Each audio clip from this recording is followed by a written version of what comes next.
Sabi nga, to see is to believe. Kaya ang innovation natin today is ang uri ng nanotechnology na layong bigyang liwanag ang pagkaliit-liit na bagay tulad ng virus at bacteria. Tara, let's change the game!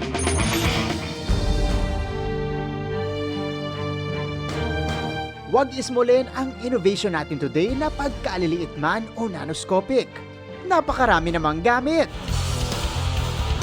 Mula sa medical diagnosis, pagbuo sa mga bagong gamot, at maging sa pagdetect ng bacteria, virus at cancer cells.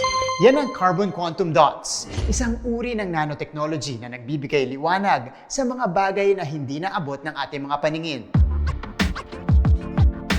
Ang nasa likod ng teknolohiya, scientists at researchers ng DOST Industrial Technology Development Institute na kinabibilangan ni Sir Mark Christian Ke. Ang carbon quantum dot ay isang klase ng material na sobrang liit. Ngayon, sa sobrang liit niya, nagkakaroon siya ng unique na properties. Kapag ito ay nailawan ng UV light, ito ay nag-glow. That's lit! Sustainable din dahil kumpara sa ibang quantum dots na gawa sa heavy metals.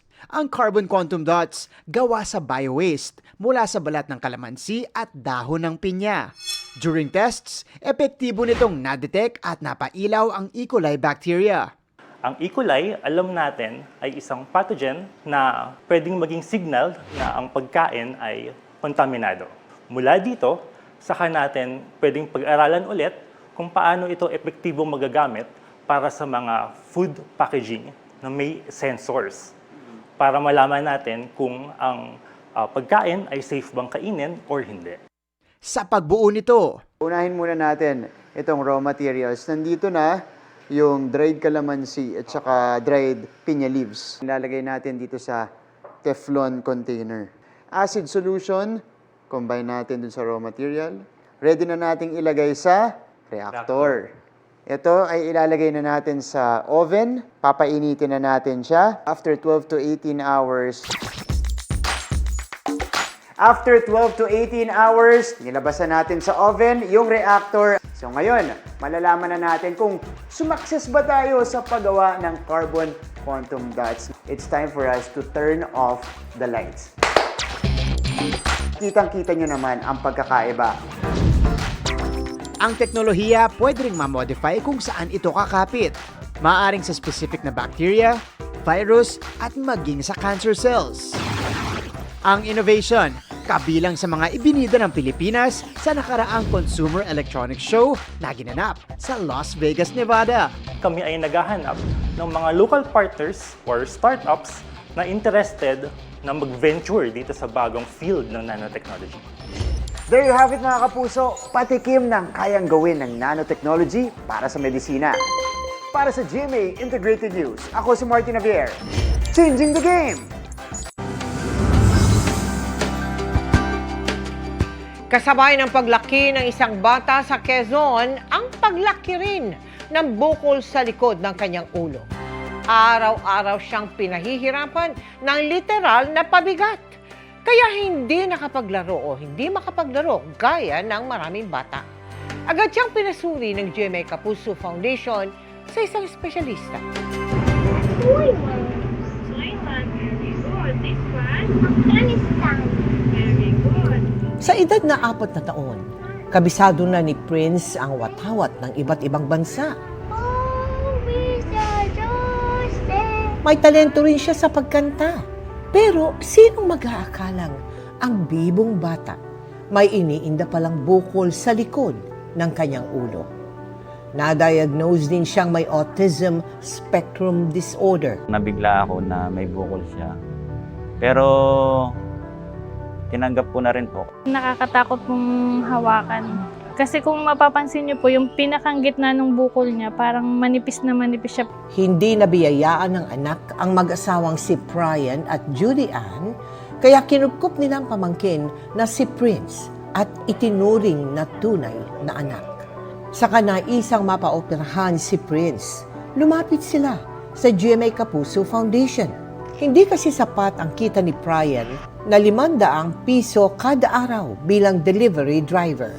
Kasabay ng pagdiriwang ng World Autism Awareness Day noong April 2, ipinasuri natin si Prince sa isang espesyalista. It's a developmental nung baby pa siya, sa inborn yan talaga, no? Pag nag-fail mag-fuse yung pinakabuto, it's known as a occipital meningocele. Nagkaroon siya ng protrusion ng brain tissue through a defect do sa occipital bone sa likod. Ang kailangan talaga sa kanya is to undergo a operation.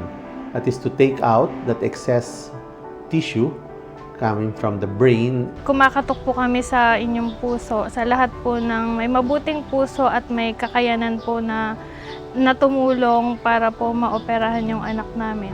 Sa mga nais pong tumulong kay Prince, maaari kayo magdeposito sa aming mga bank account o magpadala sa Cebuana Luwalier. Pwede ring online via GCash, Shopee, Lazada at Globe Rewards.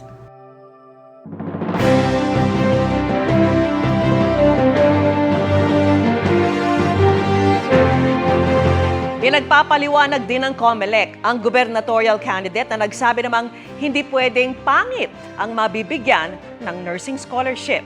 May isa pa itong pahayag na inalmahan naman ng Bangsamoro Autonomous Region in Muslim Mindanao. At nakatutok si Sandra Aguinaldo. Usap-usapan ang tila requirement ng Misamis Oriental sa mga bibigyan ng nursing scholarship na binanggit ni Governor Peter Unabia. Ayon sa re-electionist, dapat sila ay mga babaeng magaganda. Di man pwedeng maot. Kaya kung luya na ang mga lalaki, at tumangon sa pangit nga nurse, naunsa naman. Musamot atong sakita na. Bukod pa yan sa isa pang pahayag ni Unabia na inalmahan ng Bangsamoro, Autonomous Region and Muslim Mindanao o BARM na nasa video na ito mula sa COMELEC. Tanong niya sa mga nakikinig, ayos ba kung mula sa BARM ang magiging mga mayor sa kanilang lugar? Katoliko nga simbahan gibong baha.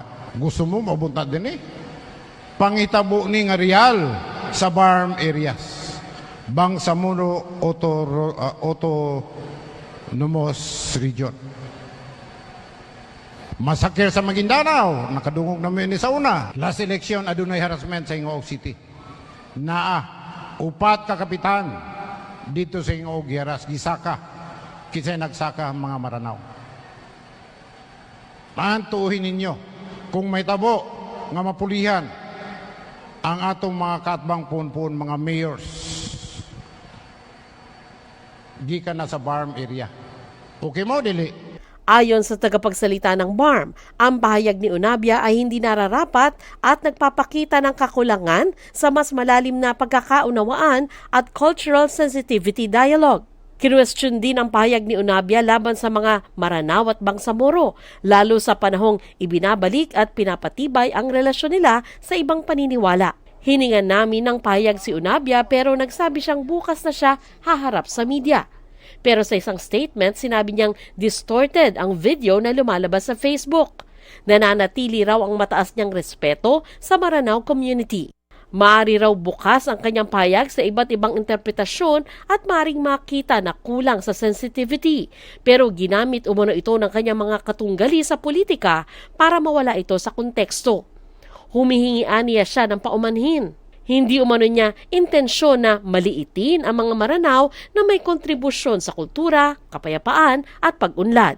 Sa kabila nito, nagpalabas pa rin ng show cause order ng COMELEC kaugnay niyan at sa hinayag niyang tila requirement para sa mga nursing scholar.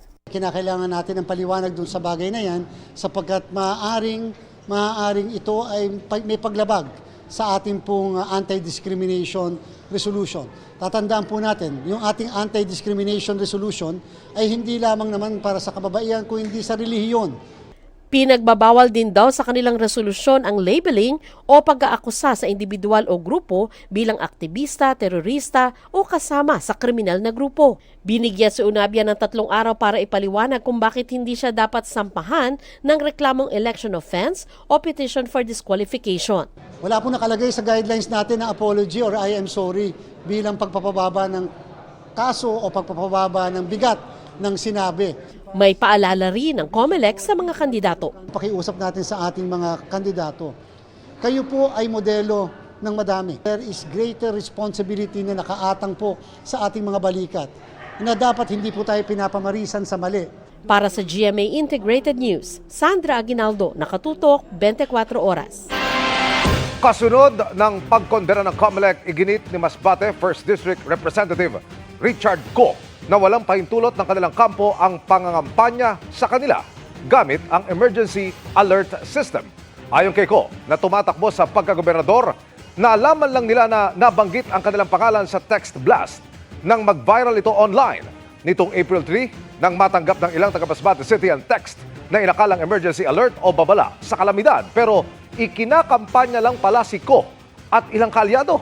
Sabi ni Ko, mali pa nga ang nagamit na pangalan niya sa emergency alert. Gayun din, sa kanyang mga kapatid, hindi nila anya papayagan ang maling paggamit ng emergency alert systems. Bukod sa pagkontinay, inireport na ng COMELEC ang paggamit ng message alert sa National Telecommunications Commission o NTC at Department of Information and Communications Technology o DICT.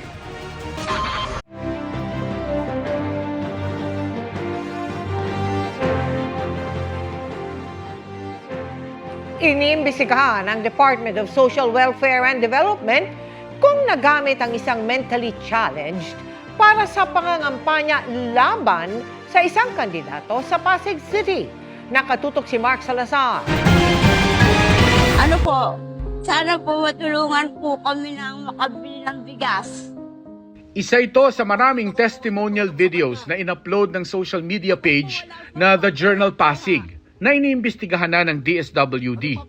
Mga testimonya laban sa isang kandidato para pumabor naman sa kabila. Galit ang pamangkin ng 77 taong gulang na babae sa video dahil sinamantalaan niya ng uploader ang kapansanan ng kanyang tiyahin. Dismayado since hindi po siya totally aware sa video, hindi rin siya aware na ipopost po yun, kaya super disappointed, and especially po kasi PWD po yung tita ko, kaya parang alam mo yun, na take advantage yung kahinaan niya para gumawa ng masama at turuan ng masama. Ang babae sa testimonial video ay mentally challenged at 10 taon nang under medication. Pangamba ng mga kaanak baka magpalala pa sa kalagayan nito kung madamay pa sa mainit na politika sa Pasig. Sana iwasan natin yung mga dirty tactics and sana lumaban tayo ng patas. And wag sana tayo gumamit ng mga tao na para suportahan tayo in a way na medyo hindi maganda. Kanina ay tinunton ng fact-finding team ng DSWD ang bahay ng babae sa video, kasama ang mga taga-National Council on Disability Affairs. Hindi ko naman po akalain na mangyayari ganun. Kasi sinasabay ko nga po yan. Sabi ko, huwag ka nang hingit yan ng paghingi ng number. Kasi ang kulit-kulit, wala naman ko kasi alam. Ang kulit-kulit sinasabay ko na dito ka muna, upo ka muna dito. Sige, di mapakali. Pinapaupo tayo ng tayo. Ayan tuloy na interview ng si Oras. Sabi ng Department of Social Welfare and Development, ituturing itong pag-exploit at pag-abuso sa isang person with disability. Kung mapatunayan ay ang kagawaran mismo ang mangunguna sa paghahain ng reklamo laban sa uploader, kaugnay ng paglabag sa Special Protection of Children Against Abuse, Exploitation and Discrimination Act. Kasamang pinoprotektahan ng batas na ito ang mentally challenged adults. Nagsagawa rin ang DSWD ng psychosocial assessment sa babae sa video. Alis na po kami kasi nanambo po. Gusto lang po namin makausap po ulit regarding po kasi kayo daw po yung kasama. Yun lang po ang naisasabi ko. Kakailanganin ding magdesisyon ang pamilya ng babae kung itutuloy nila ang reklamo laban sa uploader. Sinusubukan pa naming kunin ang panig ng The Journal Pasig na hindi pa matunton kahit ng DSWD. Para sa GMA Integrated News, Mark Salazar, Nakatutok, 24 Oras.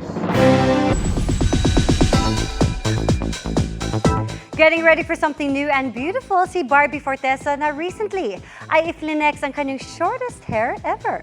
At si Barbie may sagot din sa sinabi ng other half ng barda na si Dave Licauco na he cares for her.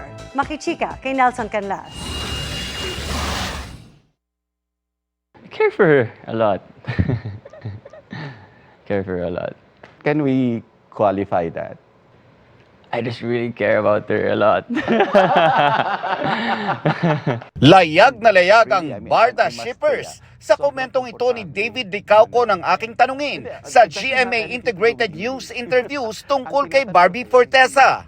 Naging maingat daw noon si David lalo't in a relationship si Barbie. I mean, feeling ko kahit naman sino na nasa situation ko, kapag taken, hindi ka naman gagawa ng, like, medyo extra, di ba? Extra care. Pero kung ang fans nag-uumapaw sa kilig, ano naman kaya ang say ni Barbie? He cares about me. Ay, wow naman. I care about him also, syempre. I care about him a lot. Yan. Ito si Kuya. Sa mga naghihintay naman sa comeback project ng Barda, Marami kami ginagawa mga TVC, mga endorsements, marami pang paparating. And, I mean, hopefully, we get the movie and the teleserye this year. I'm hoping. Fingers crossed. Bakit hindi tayo gumawa ng church group? sa ngayon, busy si David sa upcoming film niya na Samahan ng Mga Makasalanan na mapapanood this April 19. Si Barbie naman, self-love ang focus na nahihilig sa running. Barbie has officially entered her short bob era na rin. Ito na nga raw ang pinakamaikling gupit niya ever. Kinabahan man nung una, happy naman siya sa naging resulta ng kanyang desisyon. Paghahanda rin daw ito para sa isang bagong chapter ng kanyang buhay. Ayan, ano lang ito, meron ako. Basta I am ready for something new and beautiful. Ay, hindi personal. Ay, could be. Nelson Canlas, updated sa Showbiz Happening. Samantala, ang inyong GMA Network pa rin ang hinirang na pinaka-pinagkakatiwalaang network ng mga Pilipino sa 27th Reader's Digest Trusted Brands Awards. Kinilala rin ang ating kasama rito sa 24 Oras na si Mel Tiangco bilang pinaka-pinagkakatiwalaan namang tagapagbalita. Nakatutok si Bea Pinlac. Muling hinirang ang GMA Network bilang pinaka-pinagkakatiwalaang network ng mga Pilipino sa 27th Reader's Digest Trusted Brand Awards Ceremony. Ang parangal, ika-9 na magkakasunod na taon nang ibinigay sa Kapuso Network. Tinanggap ang parangal ni GMA Network Senior Vice President for Corporate Strategic Planning and Business Development, Chief Risk Officer and Head of Program Support, Reggie C. Bautista. Aside from our news organization being governed by an ethics and editorial manual, yung integrity and transparency is a way of life in GMA. I think at the heart of what GMA does is really genuine public service.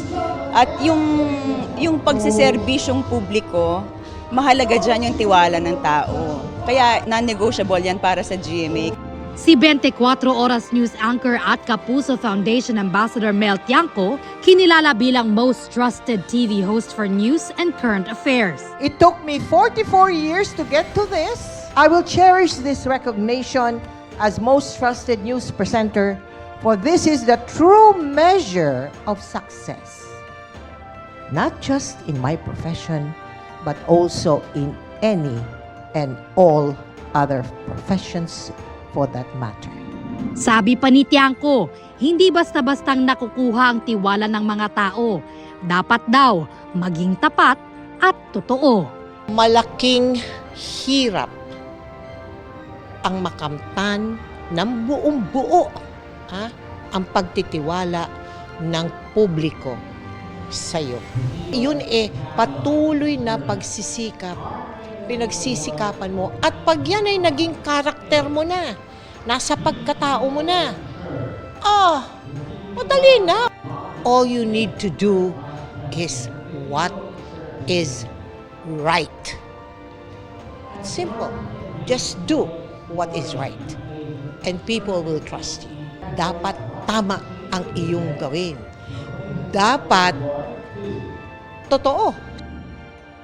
Para sa GMA Integrated News, Bea Pinlac, nakatutok 24 Oras.